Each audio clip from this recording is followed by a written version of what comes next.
Hello students. So finally कैसे हो आप लोग? उम्मीद करूंगा कि आप लोग बहुत अच्छे हैं। तो सर सीबीएसई ने अपनी एग्जाम सीट को तो रिलीज कर दिया है। अब स्टूडेंट्स के मन में बहुत सारी एंजाइटी आ गई कि सर इस टाइम ड्यूरेशन में हम लोग क्या करें जिससे हमारा जो सपना है 95% प्लस मार्क्स लाने का वो हम लोग गेन कर सकें। तो इसी के लिए मैं आप लोगों के सामने आ गया हूं लेके एक बहुत अच्छी स्ट्रेटेजी जिसके थ्रू आप लोग गेन कर पाओगे मैक्सिमम मार्क्स को। तो कैसे? तो जानते हैं हम लोग 50 दिन की हमारी जो स्ट्रेटेजी है ये बहुत इंपॉर्टेंट है आप लोगों के लिए। तो चलिए देखते हैं कैसे आप लोगों को क्या क्या करना है। तो सबसे पहले मैंने इसको कैटेगराइज कर दिया है तीन फेजेस के अंदर। तीन फेजेस का मतलब क्या हुआ? ये जो 50 डेज है हमारे पास उनको मैंने फर्स्ट फेज रखा है 20 टू 25 डेज का, सेकंड फेज रखा है 15 टू 20 डेज का, और थर्ड जो फेज रखा है वो है 5 टू 10 डेज का, जो हमारा लास्ट फेज बचा हुआ है। तो चलिए शुरुआत करते हैं। सबसे पहले ये जो 20 से 25 डेज का हमारा फेज है, इसके अंदर सबसे पहले आप लोगों को कंप्लीट अपना सिलेबस कर लेना है। अपनो जैसे अगर मान लीजिए आप लोग थर्ड चैप्टर के ऊपर हो तो आप लोगों को ये कोशिश करनी है कि सर इस ड्यूरेशन में मेरा सिलेबस कंप्लीट हो जाए। उसी के साथ जब आप लोग सिलेबस कंप्लीट करते हो तो उसी के साथ आप लोगों को करना है एनसीईआरटी के इंपॉर्टेंट क्वेश्चंस। एनसीईआरटी के इंपॉर्टेंट क्वेश्चंस का मतलब क्या हुआ कि सर जो आप लोगों की एक्सरसाइजेज होती हैं उसके अंदर कुछ कुछ क्वेश्चंस होते हैं जो आप लोगों के बोर्ड ओरिएंटेड बहुत इंपॉर्टेंट होते हैं। साथ ही आप लोगों को करने हैं पीवाईक्यूज, और पीवाईक्यूज के अंदर भी ऐसा नहीं कि बहुत पुराने कर रहे हो, लास्ट 5 ईयर्स के आप लोगों को कंप्लीट कर लेना है। इनको तो कंप्लीट करना ही है, ये याद रखिएगा। और इसके लिए सबसे अच्छा एक एग्जाम्पल अगर मैं आप लोगों को दूं तो वो आप लोगों के लिए है ट्रिपल आर सीरीज। जिस ट्रिपल आर सीरीज, अगर मैं फिजिक्स की बात करूं तो ट्रिपल आर सीरीज आप लोगों के लिए चल रही है। इस सीरीज के अंदर हम लोग एनसीईआरटी प्लस अपने जो पीवाईक्यूज हैं चैप्टर वाइज जो सबसे ज्यादा इंपॉर्टेंट है उन सभी को मैं यहां पे कवर करा रहा हूं। उसी तरीके से और जितने भी टीचर्स हैं वो सारी चीजें करा रहे हैं, तो आप लोग उनको फॉलो करिए और अपनी जो तैयारी है उसको एकदम स्ट्रांगली आगे बढ़िए। अब सेकंड फेज की बात करते हैं। सेकंड फेज है हमारा 15 से 20 डेज का। तो सर इसके अंदर हम लोग क्या करें? तो इसके अंदर जो सबसे इंपॉर्टेंट चीज है वो है मॉक टेस्ट। अब मॉक टेस्ट आपने दिया, मॉक टेस्ट देने के बाद में आप लोगों को उसका करना है एनालिसिस कि सर मेरा कौन सा टॉपिक है उसके अंदर मेरी प्रॉब्लम हो रही है, या कौन से टॉपिक में मेरे सबसे ज्यादा गलत सवाल हो रहे हैं। उन सभी को आप लोगों को एनालिसिस करना है जिससे आप लोग अच्छे से उन चीजों को कर पाओ और एग्जाम के अंदर वो गलतियां हैं वो दोहरा ना पाओ, राइट। उसके बाद में है मिक्स्ड क्वेश्चन प्रैक्टिस। अब आपको क्या करना है? सर ये जो मॉक टेस्ट आपने लगाए तो इसका मतलब क्या हुआ? सर ये हमारी क्या है, एक मिक्स्ड जो क्वेश्चंस होते हैं उनकी क्या है, प्रैक्टिस है। इससे क्या होगा कि आप लोगों का जो माइंड है वो इन चीजों को सहन कर पाएगा, चीजों को कर पाएगा। क्योंकि एग्जाम में भी क्या होता है कि सर रैंडमली टॉपिक्स आते हैं। जैसे मान लीजिए पहले चैप्टर का क्वेश्चन आ गया, उसके बाद में डायरेक्ट 14 चैप्टर से आ गया, 15 चैप्टर से आ गया, 10 चैप्टर से आ गया, मतलब कहीं से भी क्वेश्चन उठ के आता है। तो अगर मिक्स्ड की आप लोग प्रैक्टिस करोगे तो एग्जाम टाइम पे आप लोगों के दिमाग है उस पर स्ट्रेस नहीं आएगा और मैक्सिमम आउटपुट आप लोग दे पाओगे एग्जाम के अंदर। थर्ड जो मोस्ट इंपॉर्टेंट चीज है वो है सीबीएसई सैंपल पेपर। यार जो सीबीएसई का जो सैंपल पेपर रिलीज किया गया था उसको आप लोगों को अच्छे से देख लेना है, क्योंकि वही एग्जाम का पैटर्न होने वाला है एग्जाम के अंदर ऑलमोस्ट। और लगभग ये मान लीजिए कि उससे आप लोगों के कुछ सवाल मिल भी जाते हैं एज इट इज, या फिर हम लोग बोले वैल्यूज चेंज हो जाती हैं। ये आप लोगों का सेकंड फेज है जिसके अंदर ये चीजें करनी है। ये यहां तक आप लोगों ने देखा होगा कि सर अभी हम लोग सिर्फ एनालिसिस कर रहे हैं चीजों का, कंप्लीट सिलेबस कर रहे हैं, पीवाईक्यूज को कर रहे हैं, एनसीईआरटी को कर रहे हैं। लेकिन याद रखना लास्ट के जो ये 5 से 10 दिन है उस टाइम पे आप लोगों को इनके चक्कर में नहीं पड़ना है, इनके चक्कर में फिर नहीं पड़ना।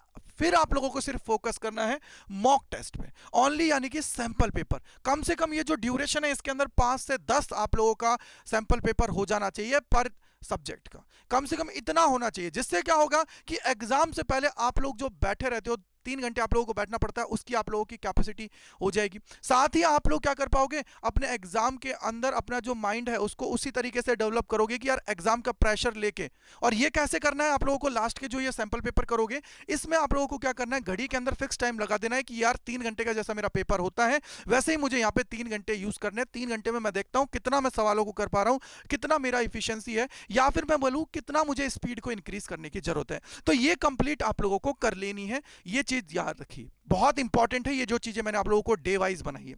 अब आगे चलते हैं और आगे देखिए सबसे इंपॉर्टेंट चीज, ये हमें सिर्फ जो एग्जाम का गैप होता है ना, मान लीजिए 2 या 4 दिन का जो भी एग्जाम के अंदर गैप मिला है उस टाइम पे इन चीजों को करना है। क्या है? रिवीजन करना है। सबसे इंपॉर्टेंट चीज है रिवीजन, यानी कि क्विक रिवीजन करना है। उसके बाद सेकंड है इंपॉर्टेंट पॉइंट बिफोर एग्जाम। जो अपने इंपॉर्टेंट पॉइंट्स होते हैं आप लोग लिखते हो ना कि की पॉइंट्स बना लेते हो कुछ चीजों के कि सर ये चीजें ऐसी हैं जिनको मुझे एग्जाम टाइम पर रिवाइज करना है, तो उनको करना है। साथ ही उसी ड्यूरेशन में जो 4 दिन की ड्यूरेशन है उसके अंदर 1 से 4 मॉक टेस्ट आप लोगों को लगा लेने हैं, जिससे दिमाग में और चीजें भी डेवलप हो पाए, आप लोगों का दिमाग में चीजों को सोच पाओ, थिंक कर पाओ इन लिए। ठीक है, इसलिए आप लोगों को क्या करना है, इन चीजों को करना है। आगे देखिए, अब मैंने क्या किया है, स्टूडेंट्स को 3 कैटेगरीज में डिवाइड कर दिया है, जिन्होंने या तो अपनी पढ़ाई अभी स्टार्ट ही नहीं की है, सेकंड जिन्होंने थोड़ा कर रखा है गुरुदेव, लेकिन लास्ट जो है उन्होंने अपना सिलेबस कंप्लीट कर रखा है, तो उनके लिए क्या क्या चीजें करनी है। मान लीजिए जिसने अभी स्टार्ट ही नहीं किया है, तो सर उसको क्या करना है, कैसे वो कंप्लीट कर पाएगा, क्या आप उसको कोई सोर्स बता पाओगे जहां से वो अपने सिलेबस को कंप्लीट कर पाएगा?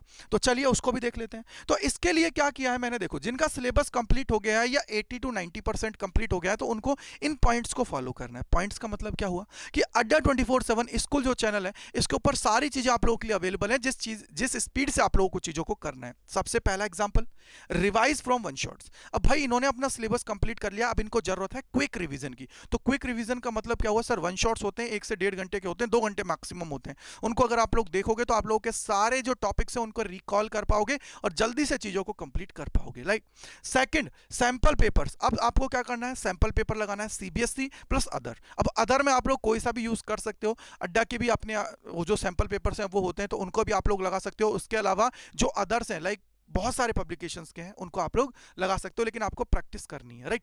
फिर है केस बेस्ड स्टडीज, जो आप लोगों के केस बेस्ड के क्वेश्चंस आप लोगों के एग्जाम में पूछे जाते हैं, तो उससे रिलेटेड क्वेश्चंस का आप लोगों को लगाना है। और इनकी भी आपको रेगुलरली हमारी जो सीरीज है वो सारी चली हुई है, पहले की भी रखी हुई है, तो उनको भी आप लोग क्या कर सकते हो, देख के अपनी जो प्रैक्टिस है उसको अच्छा कर सकते हो। लास्ट में है पीवाईक्यूज और एनसीईआरटी इंपॉर्टेंट। तो भाई ये जो बच्चे हैं जिन्होंने सिलेबस अपना कंप्लीट कर लिया है, उनको ये पॉइंट्स पे फोकस करना है, इनके अलावा और कुछ भी इनको ध्यान नहीं रखना है। सेकेंड चीज, जिन्होंने अपना सिलेबस नहीं कंप्लीट किया है वो क्या करें, तो उनके लिए है कि हमारी जो प्लेलिस्ट है, पूरी की पूरी प्लेलिस्ट अवेलेबल है यहाँ पे। उन प्लेलिस्ट को आप लोग क्या करोगे, अच्छे से देखो, बहुत सारी चीजों को, टॉपिक्स को कॉपी में लिखो और अपनी तैयारी अच्छे से करो। दिन और रात आप लोगों को लगा देना है, लेकिन अपना सिलेबस कंप्लीट करना है। और उसके साथ आपको जो ये आपका टाइम का वेस्टेज होता है उसको आप लोगों को क्या करना है, रोकना है। ऐसा नहीं है कि सर शादी में जा रहे हैं, घूम रहे हैं, फिर रहे हैं और एग्जाम सर पे रखा हुआ है, तो ऐसा बिल्कुल भी नहीं करना है। टाइम को सेव करना है, बस ये याद रखिए।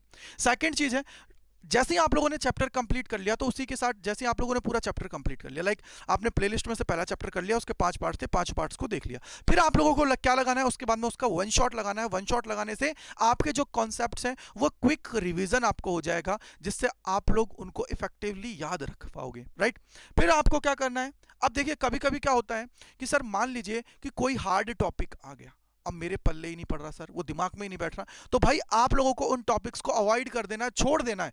क्योंकि एक चीज मुझे बताइए, क्या एग्जाम में 100 मार्क्स का वही आने वाला है? नहीं आने वाला ना। तो और टॉपिक्स को पढ़िए, अपने आप को रोकिए मत कि सर ये टॉपिक मुझे समझ में नहीं आ रहा तो मैं अपने आप को रोक दूंगा, तो ऐसा बिल्कुल भी नहीं करना है। आप लोगों को मेहनत करते हुए आगे बढ़ना है और प्रैक्टिस को जारी रखना है। फिर जैसे ही आपका ये कंप्लीट हो जाए, उसके बाद में इस पार्ट पे आप लोगों को आ जाना है और अपनी तैयारी है उसको बेस्ट तरीके से आगे बढ़ा देना है। तो ये कंप्लीट एक स्ट्रेटजी होती है टॉपर्स की, जो आप लोग करना जरूरी है आप लोगों के लिए, जिससे आप लोगों का सिलेबस भी कंप्लीट हो जाएगा, आप लोग सारी चीजों का क्विक रिवीजन भी कर जाओगे और सारी चीजों को अच्छे से समझ भी जाओगे, राइट मेरे भाई। इसके अलावा आप लोग हमारा जो अड्डा 24/7 जो स्कूल का यूट्यूब चैनल है उसको भी आप लोग फॉलो कर सकते हो। उसके अंदर आप लोगों को क्या करना है, सबसे पहले जाना है, देखिए यहाँ पे है यूट्यूब, आप लोग जैसे ही टाइप करोगे तो यहाँ पे आप लोगों को टाइप करना है अड्डा 24/7 स्कूल, ठीक है। यहाँ पे डालिए अड्डा 24/7 स्कूल, ठीक है, ये हमारा है स्कूल। अब ये जैसे ही स्कूल आप लोग डाल दोगे तो यहाँ पे हमारा यूट्यूब चैनल खुल जाएगा। जैसे ही ये खुलेगा तो खुलने के बाद में आप लोग देखिए इस पे आइए, इस पे आपको सारी चीज़ें अवेलेबल मिल जाएगी, प्लेलिस्ट से लेके सारी चीज़ें अवेलेबल है। जैसे आप लाइव क्लासेस में आओगे तो यहाँ देखो आपको पूरी चीज़ें, देखो केमिस्ट्री की आप लोगों की क्लासेस चल रही हैं, फिजिक्स की चल रही हैं, मैथ्स की चल रही है, बायोलॉजी की चल रही है, हिंदी की चल रही है, इंग्लिश की चल रही है, सारी क्लासेस आपको यहाँ पे मिल जाएंगी। तो देखो जैसा आप लोगों को यहाँ पे ये देखो RRR सीरीज चल रही है, टॉप 500+ क्वेश्चन हैं, इनको आप लोग कवर करिए। इसके अंदर मैं चैप्टर वाइज चीजों को बता रहा हूं, जिससे आप लोगों को कोई दिक्कत नहीं होगी, कॉन्सेप्ट क्लियर हो जाएंगे और अच्छे से कर पाओगे, राइट। इसके अलावा मान लो कोई बच्चा ये कि नहीं सर हम लोग यहाँ पे नहीं कर पाएंगे, तो कोई ऐसा प्लेटफॉर्म बता दीजिए जिससे हम लोग चीजों को कर पाए। तो उसके लिए भी आप लोगों के पास चीजें हैं, वो कैसे हैं देखिए। सबसे पहले आप लोगों को यहाँ पे अड्डा 24/7 टाइप करना है और आप हमारा जो कोर्स है उसके अंदर भी एनरोल कर सकते हो, वहां से भी आप क्विक रिवीजन कर सकते हो, चीजों को कर सकते हो, और वहां पे भी अभी आपका सिलेबस चल रहा है, सेकंड चैप्टर स्टार्ट हुआ है और उनको भी आप लोग वहां से कवर कर सकते हो। उसके लिए क्या करना है, यहाँ पे अड्डा 24/7 में जाना है, देखो ये स्कूल के 12 सेगमेंट है और यहाँ पे देखिए सीबीएसई क्लास 12 है। इस पे जैसे ही आप लोग क्लिक करोगे, क्लिक करने के बाद में देखो यहाँ पे आप लोगों का ये रहा काबिल बैच, ये आपको काबिल बनाने के लिए है। तो काबिल बैच में आप लोग एनरोल कर सकते हो। और अभी तो आप लोगों के लिए जो न्यू ईयर का है वो सारे ऑफर्स भी इसके अंदर हैं। तो आप लोग इस पे जैसे ही क्लिक करोगे तो आप लोगों को कोड लगाना है Y485। क्या लगाना है बेटा? Y485 लगाना है। मैं नहीं चाहता कि मेरा कोई भी स्टूडेंट है वो अपना एक्स्ट्रा अमाउंट दे, तो वो एक्स्ट्रा अमाउंट नहीं देना है। तो मेरे भाई यहाँ पे देखिए, जैसे ही आप लोग कोड लगाओगे 21% का आपको ऑफ मिल रहा है। और कितने का मिल रहा है ये? 2799.20। इसके अंदर आपको ई बुक्स भी मिलेंगी, इसके अंदर आप लोगों को मॉक टेस्ट भी मिलेगा, लाइव क्लासेस, और उसके अलावा सैंपल पेपर्स का सोल्यूशन, सब कुछ इसके अंदर कंप्लीट कराया जाएगा। तो आप लोग इसको भी एनरोल कर सकते हो। तो मतलब आप लोग हर तरीके से अपनी पढ़ाई करिए और अपनी तैयारी है उसको अच्छे से कर लीजिए, जिससे आप लोगों का सिलेक्शन होना चाहिए। मेरे भाई सबसे इंपॉर्टेंट चीज है कि आप लोगों का सिलेक्शन होना चाहिए और अच्छे से आप लोग 95% से ऊपर मार्क्स लेके आ जाओ। थैंक यू सो मच मेरे साथ जुड़ने के लिए। अड्डा 24/7 स्कूल चैनल पर मैं गजेंद्र शर्मा तहे दिल से आप लोगों का शुक्रिया अदा करता हूं। Thank you and bye bye to all.